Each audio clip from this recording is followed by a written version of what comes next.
कहिलेकाहीँ एकान्तमा बसेर सोध्छु, हामी कुन दौडमा दौडिरहेका छौँ? हामीले कमाएको यो इज्जत, यो नाम अनि यो सम्बन्ध, के यी सबै निस्वार्थ छन् त? कि यी सबैको जग पैसामा मात्र अडिएको छ?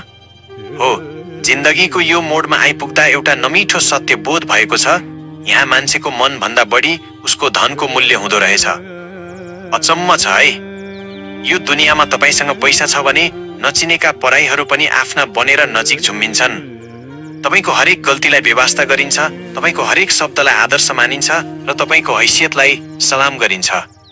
जब हातमा पैसा हुन्छ तब दुनियाँले सोध्छ तिमी कस्तो छौ, तर जब हात खाली हुन्छ तब आफ्नै भनिएकाहरूले सोध्छन् तिमीले हाम्रो लागि के गरेका छौ। कति निर्दयी छ यो समय जहाँ भावनाको खेती गर्नेहरू सधैँ रित्तो हात बस्नुपर्छ र स्वार्थको व्यापार गर्नेहरू महलमा अगाउँछन्।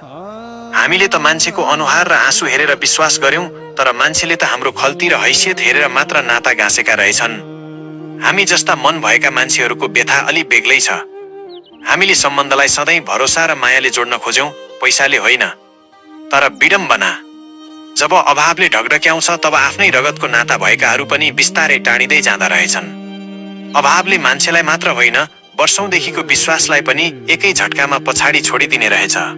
साँच्चै धन हुनेहरूसँग आज पराई पनि निकै नजिक छन्, तर हामी जस्तो सफा मन बोकेर हिँड्नेहरूसँग आफ्नै भनिएकाहरू पनि टाढा भइदिन्छन्। सायद यो युग भावनाको होइन, बजारको हो, जहाँ मान्छेको मूल्य उसको सम्पत्तिले तोक्ने गरिन्छ।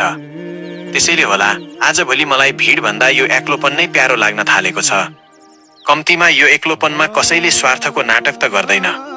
आफ्नाहरू टाढा भए पनि मन त सधैँ सफा छ।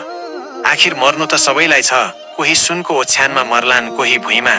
तर वास्तविक शान्ति त उसैले पाउँछ जसले कसैको भरोसा तोडेको छैन र कसैको चित्त दुखाएको छैन। तपाईको जीवनमा पनि यस्तै भएको छ? सम्बन्ध टिकाउन मन ठुलो कि धन? आफ्नो अनुभव कमेन्टमा पक्कै लेख्नुहोला।